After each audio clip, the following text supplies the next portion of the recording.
Assalamualaikum warahmatullahi wabarakatuh. Selamat pagi dan salam sehat.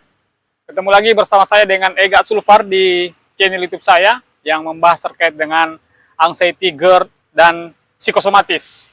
Eh, Bagaimana keadaan teman-teman sampai dengan hari ini yang masih berjuang untuk sembuh dari anxiety, GERD, dan psikosomatis? Saya doakan supaya teman-teman cepat pulih dan cepat membaik.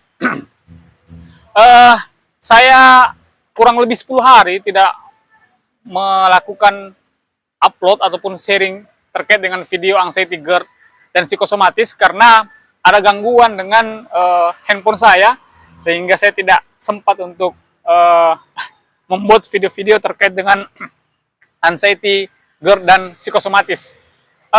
Namun hari ini saya baru bisa menyempatkan waktu untuk melakukan sharing terkait dengan anxiety. Hari ini saya akan menyampaikan kepada teman-teman bahwa seseorang yang terkena anxiety itu memang sangat gelisah, dan orang-orang anxiety itu susah sekali untuk merilekskan tubuhnya. Kenapa? Karena memang dia terkena anxiety seperti itu. Jadi orang-orang yang terkena anxiety itu sangat susah sekali untuk membuat dirinya menjadi rileks. Karena memang dari anxiety itu. Jadi ketika teman-teman susah sekali untuk membuat diri teman-teman rileks, maka itu adalah bagian dari sensasi anxiety. Nah, teman-teman jangan terlalu pikirkan itu, karena itu hanya akan berlalu. Ketika teman-teman sudah menyibukkan diri ataupun tiba-tiba mengalihkan rasa rileks itu, dan kalau umat muslim itu berzikir, dia akan dengan sendirinya akan rileks itu akan muncul seperti itu. Nah, ketika kita bisa lebih menenangkan diri, maka rileks itu akan datang dengan sendirinya. Anggap saja ketika teman-teman ingin santai, kemudian teman-teman ingin mengatakan bahwa saya mau rileks, itu tidak bakalan pernah terjadi relaksasi itu, karena teman-teman orang anxiety itu memikirkan bahwa saya akan rileks, itu malah akan memikirkan hal-hal negatif lainnya. Jadi ketika teman-teman ingin rileks, teman-teman mensugestikan diri saja bahwa saya harus mengalihkan atau menyibukkan. Dengan sendirinya teman-teman itu akan rileks, yakin dan percaya. Karena semakin saya mau rileks saat itu, saya semakin susah untuk rileks. Tetapi ketika saya alihkan, misalnya saya tiba-tiba pegang HP, main game, atau kemudian saya menyibukkan diri, rileks itu tiba-tiba datang seperti itu.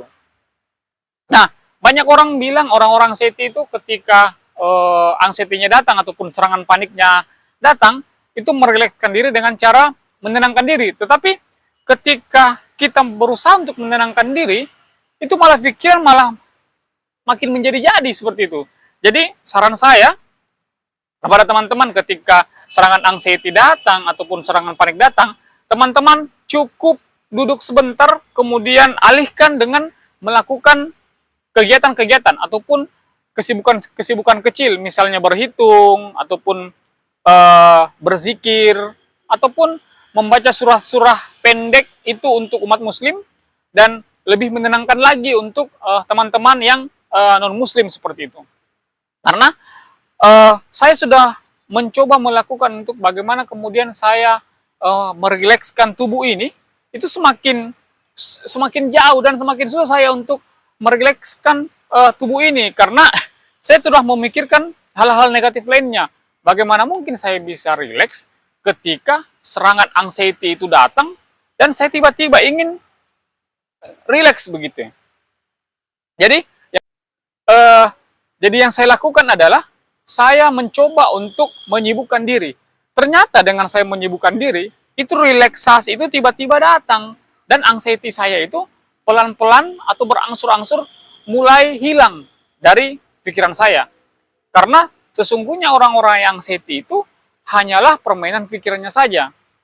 Pikirannya yang mempengaruhi dia, mengatakan bahwa akan terjadi seperti ini, mengatakan bahwa akan terkena penyakit parah. Itulah anxiety yang kemudian kita memikirkan berlarut-larut dan akhirnya menjadi kita menjadi tidak produktif dalam melakukan aktivitas sehari-hari. Nah, teman-teman, yang saya mau bagikan di sini bahwa ketika teman-teman ingin mendapati diri teman-teman untuk rileks, maka saya sarankan teman-teman cukup menyibukkan diri saja. Jangan ketika saya ingin rileks, kemudian saya ingin duduk tenang dan saya mau rileks, itu hanya apa ya? Itu lama akan rileksnya. Lebih baik teman-teman duduk, kemudian melakukan hal-hal kecil ataupun mengalihkan pikiran-pikiran, misalnya melihat dinding-dinding di sekitar atau kemudian berhitung. Itu ternyata jauh lebih efektif daripada kita mensugesti diri bahwa saya ingin rileks. Karena dengan sendirinya rileks itu akan datang, yakin dan percaya. Rileks itu akan datang kepada teman-teman dan membuat aktivitas ataupun kehidupan teman-teman itu akan jauh lebih baik. Nah, orang-orang anxiety juga itu, dia baru rileks itu ketika dia telah tertidur seperti itu. Nanti baru dia sudah terbangun sekitar 5-10 menit dia bangun, itu dia akan merasa lebih baikan. Itulah orang anxiety. Seperti itu.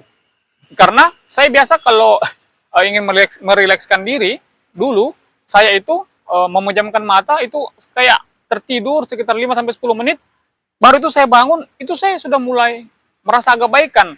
Artinya anxiety itu sudah pergi dan barangkali sebentar akan muncul lagi ketika ada pemicu ataupun yang men-trigger itu, anxiety saya akan datang kembali seperti itu.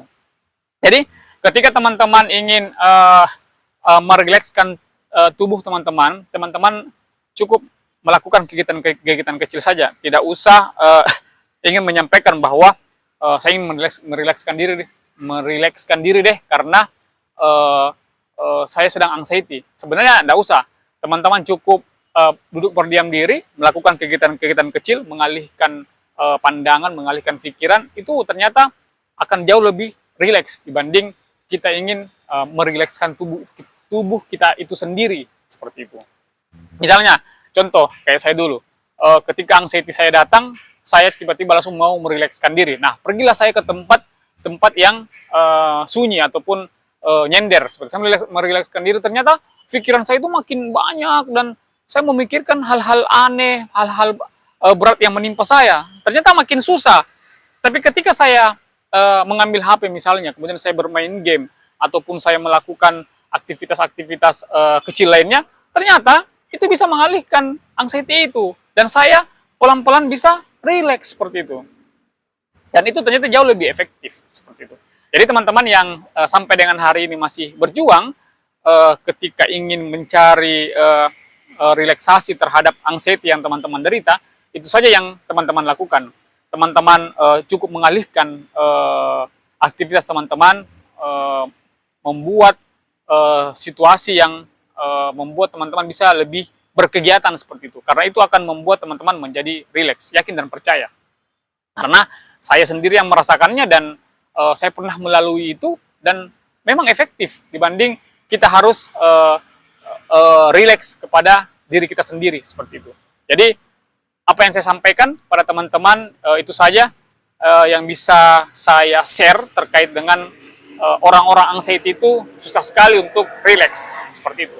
Jadi teman-teman jangan memikirkan tentang saya harus rileks, tetapi teman-teman harus melakukan aktivitas dan berkegiatan. Itu akan dengan sendirinya teman-teman akan menjadi rileks dan menjadi lebih tenang dan anxiety itu pelan-pelan akan pergi dan teman-teman akan bisa normal kembali melakukan aktivitas. Nah, barangkali itu yang saya bisa sampaikan di kesempatan pagi yang cerah ini. Untuk teman-teman yang sampai dengan hari ini masih berjuang, saya doakan supaya teman-teman cepat pulih dan cepat membaik. Billahi taufiq wal hidayah. Wassalamualaikum warahmatullahi wabarakatuh. Selamat pagi dan salam sehat.